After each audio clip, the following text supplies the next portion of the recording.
Hey there, it's E Squared. I'm Erin. And I'm Emily, and we are here to keep things simple and fun. Do you ever wonder how we get that nice dark background in our dramatic sports photos? Well, we're going to explain that for you today. And make sure to stick around until the end of this video because we have something special just for you. And by the end of this video, you will feel more confident in how to get that really dramatic background in your photo. And don't forget, for the best photography tips and tricks, make sure to subscribe to our channel and hit that bell for future notifications of videos. Okay, so how do we get that dark background? Well, believe it or not, some of you may have seen some behind the scenes, but the dark background is doable inside of a bright gym or in the middle of the day.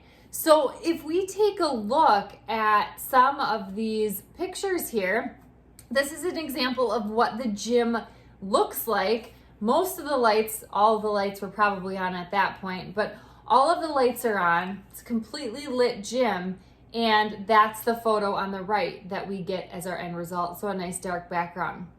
This group of 3 photos, those were all shot in daylight in the sun, or I think it was sunny for all of those. It maybe was overcast for one of them, but in the middle of the day. And so again, we're getting that dark background. This doesn't mean that it is completely pitch black outside.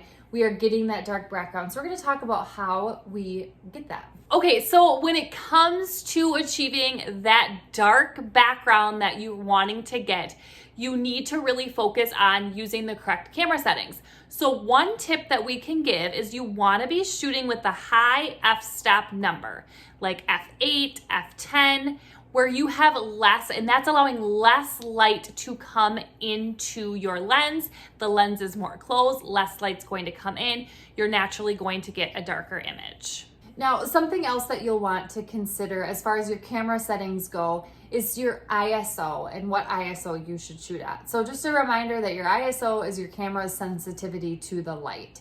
And so for this particular instance, because we want a darker background, it's best to go and shoot at a low ISO. So an ISO of 100, 200 maybe at the most. And so what this means is that your camera's sensitivity to light is less sensitive at a lower ISO. So shooting with a high f-stop number and a low ISO are essential to achieve that dark background.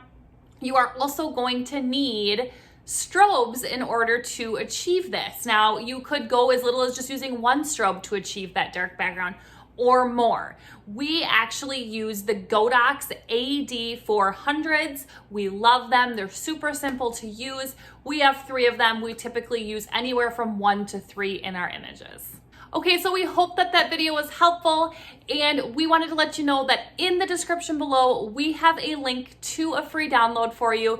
It has all of our gear links of all of our equipment that we use for these images, what we use all of the pieces of gear for. So if you're interested in that, make sure to take a look below. All right, and if you enjoyed this video, make sure to hit that subscribe button so we know how to make more videos just like this one.